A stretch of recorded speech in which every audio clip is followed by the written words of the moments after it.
So we're actually now on day 11 of Illinois shelter in place, and I'd been doing some work on my house over the last week, but actually today what I actually did was I got out in the yard and I got a little farther away from the house. I don't know about where you're at, but where I live, I get a lot of sticks, a lot of debris, a lot of things collect over the winter time, and it's not always the best, the best weather in the winter to get out and do yard work like that. So today I took a break because I was at a good stopping point from my house, and I went out and I worked on the yard. Did some weed eating, did some mowing, picked up some sticks, picked up some debris, and raked the flower bed mulch all back where it was supposed to be from where it had rained over the winter, and kind of washed it out. And the one thing I got to really thinking about, guys, is that there's a lot of pride in not necessarily what you've got, but making it look like you've got a lot. My grandpa Doherty used to always say that you didn't have to have new to have nice. And I can remember memories growing up with an amazing man, and his yard was always mowed. His ditch was always cleaned out. There was no trash ever in his yard. Grandpa always kept his place clean for him and Grandma.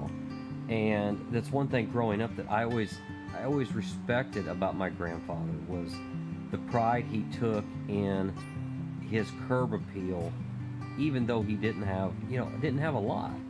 And for me, it's kind of come full circle to see simply just cutting the grass, picking up limbs, picking up debris, and making it look the best that you can. Even if we don't always have the best, the newest, the shiniest, we can still have nice, as my grandpa would say. So what I want to encourage you is, but maybe I want to encourage you first. I want to encourage you to do something in your yard. Do something with your flowers. Do something with plants. And even if you don't, maybe you're sitting there saying, but Levi, I'm in a big city. I don't have a yard like you do. They sell plants and trees every day. And maybe you're not able to get out completely right now, but you can take the time and sit down, look around your apartment, look around your condo, look around your area, and see what kind of plants would you like to bring in. Maybe your building allows you to put a flower box right outside the window. Sit down and get the ideas going and incorporate that nature into your living space, because plants bring such a warmth and a vitality to your home. And if you don't have a yard like I do, bring the yard inside. Bring the plants, bring the small decorative trees and big pots in. Fill your space up with that emotion and that positive vibe. And if you do have a yard, I want to encourage you during this quarantine season, get out and just do what you can. If it's cutting the grass, if it's weed eating, if it's mixing up weed killer and just spraying your driveway, do something to get out there and change your curb appeal.